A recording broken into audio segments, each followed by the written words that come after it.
안녕하세요. 대한민국 대표 예능 프로그램 무한도전을 통해 금융상식을 공부하고 있는 파노입니다.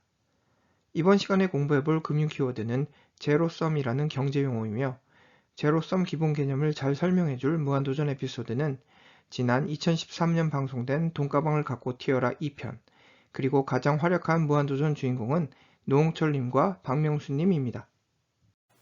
자, 먼저 제로섬이라는 금융용어 기본 개념을 잘 함축한 무한도전 에피소드 15초 영상 자료부터 살펴보겠습니다.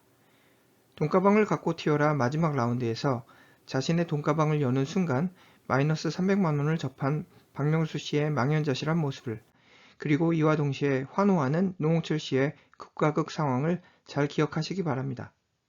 자, 그렇다면 제로섬이란 뜻은 무엇일까요? 영어로 제로섬은 영어 단어 제로와 총합을 의미하는 썸의 합성어로서, 즉 총합이 제로가 된다는 사전적 의미를 내포합니다.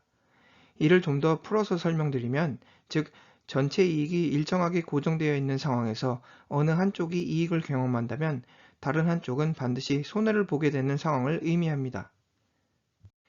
최근 인기몰이에 성공했던 오징어 게임 드라마 기억하시죠? 흥미롭게도 바로 오징어 게임 드라마 밑바탕에 깔린 핵심 역시 바로 제로섬 게임이라는 개념을 정확히 내포하고 있겠습니다.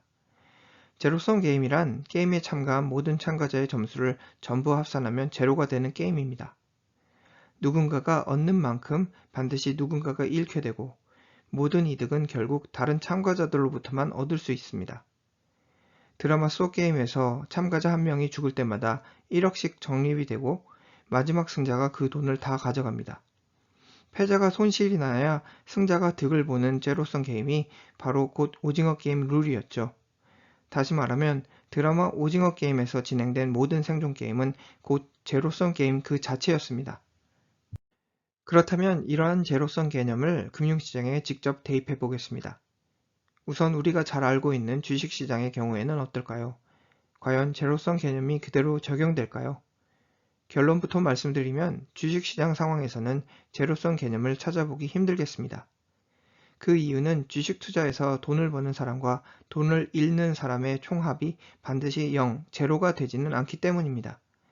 예를 들면 투자자들이 모두 테슬라, 애플 주식에 투자해서 돈을 번다면 비록 어느 시점에서 돈을 투자했느냐에 따라 투자 수익률 간에는 다소 차이가 있겠으나 결과적으로 모두가 돈을 벌 수도 또는 모두가 돈을 잃을 수도 있기 때문에 주식은 제로섬 게임 상황에 완벽히 부합되지는 않겠습니다. 그렇다면 이번에는 일반 주식 거래가 아닌 파생상품 전략의 경우를 살펴보겠습니다.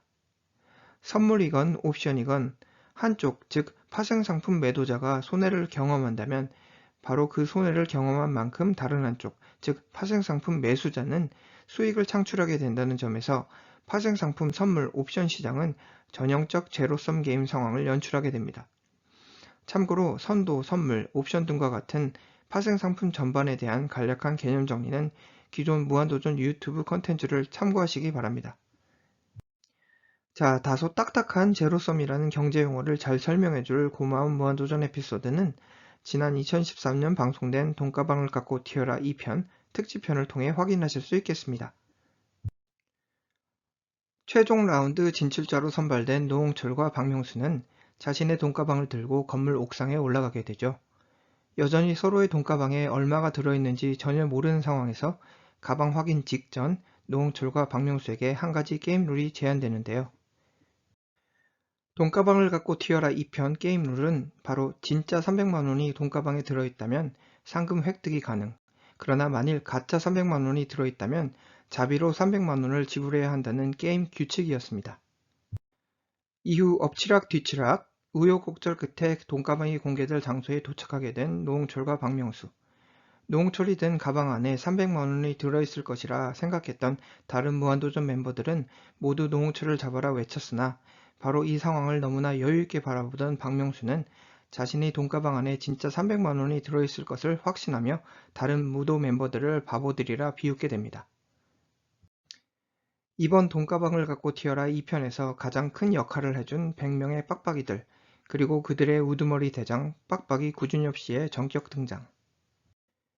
구준엽의 지시로 공개된 제로섬 게임 승자는 바로 노홍철이었으니 노홍철이 힘겹게 끝까지 지켜낸 돈가방 안에는 진짜 상금 300만 원이 들어있었습니다. 이러한 상황을 지켜보면서 현실을 부정하려 했으나 결국 자신의 돈가방에서 마이너스 300만 원이 들어있음을 깨달은 박명수는 그야말로 망연자실 허무한 모습을 감출 수 없었는데요. 바로 이 상황이죠.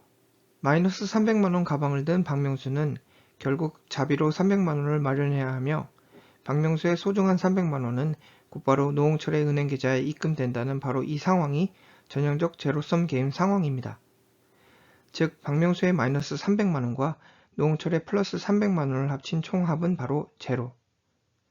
전형적 제로게임 원칙을 설명해주는 무한도전 에피소드가 바로 이번 시간에 살펴본 돈가방을 갖고 튀어라 2편 특집편이었습니다.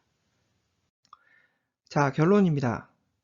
영어로 제로섬은 영어 단어 제로와 총합을 의미하는 썸의 합성어로서 즉 전체 이익이 일정하게 고정되어 있는 상황에서 어느 한쪽이 이익을 경험한다면 다른 한쪽은 반드시 손해를 보게 되는 상황을 의미합니다.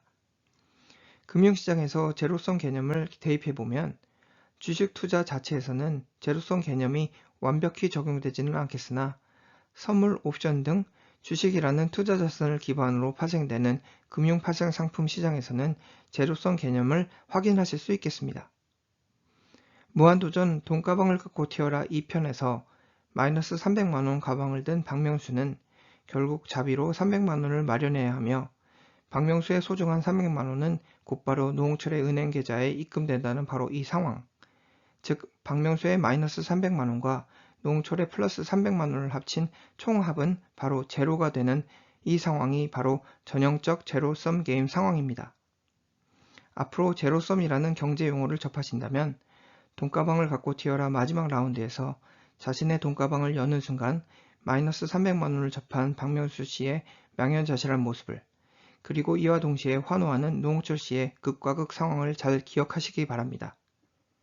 이상으로 국민 예능 프로그램 무한도전을 통해 살펴본 제로섬 개념, 제로섬 게임에 대한 개념 정리였습니다. 감사합니다.